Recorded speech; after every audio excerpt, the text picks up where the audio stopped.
Good evening. My name is Caitlin Lincoln, and I am a student at ASU Jonesboro, and I wanted to discuss some global healthcare policy issues tonight.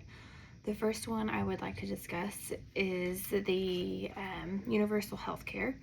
More specifically, it is the political declaration of the high-level meeting of the universal health coverage, having to do with providing universal health care, very idealistic view of giving universal health care to all people around the world.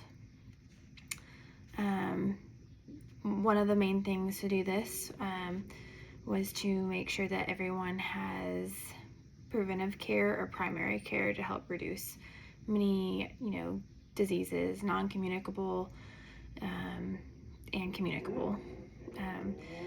Some healthcare long-term implications, ethical implications, include equity and social justice. So, is it going to be fair for everyone where they're at as far as getting the healthcare they deserve, or is it going to be different based off of discrimination of certain things?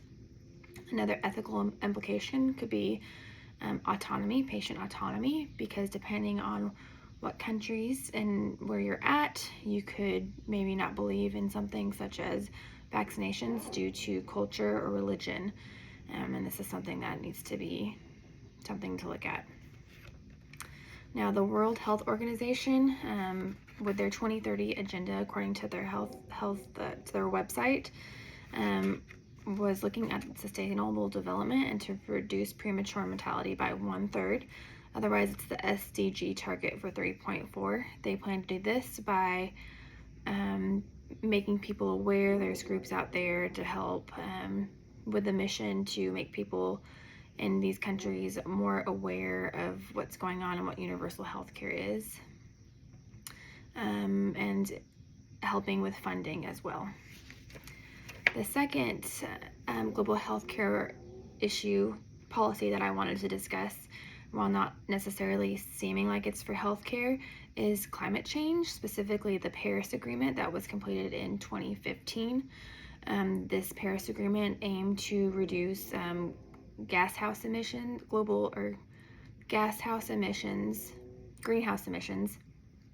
and it was directed for every country to have specific goals. And for example, the United States did the Inflation Reduction Act in 2022. Some ethical implications could be social determinants of health. So depending on where you live or where you were born, not everyone is going to have the same access. You can't help where you're breathing air. So that's going to increase the risk of chronic diseases such as respiratory issues, or safe drinking water. So limited drinking water, so that can increase the risk of any waterborne pathogens and diseases.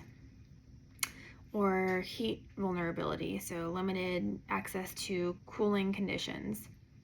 Another ethical implication is how people are affected once we change the energy emissions. So places where that they have to stop coal mining or different ways of energy, this could cause a negative impact on those areas because it could link to the social determinants of health as far as causing poor quality and conditions, so limited access to health care.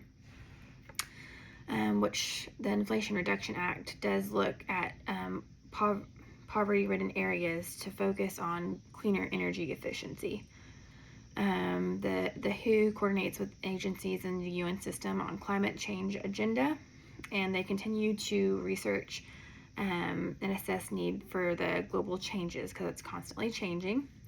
And specifically, the Belém Health Action Plan prioritizes what specifically people are at risk for. So, at risk for communicable diseases, so that they can focus on that and find the actions as far as keeping a stockpile of vaccines and providing research. So, that is what I wanted to discuss with you today. I hope you have a good night. Thank you so much.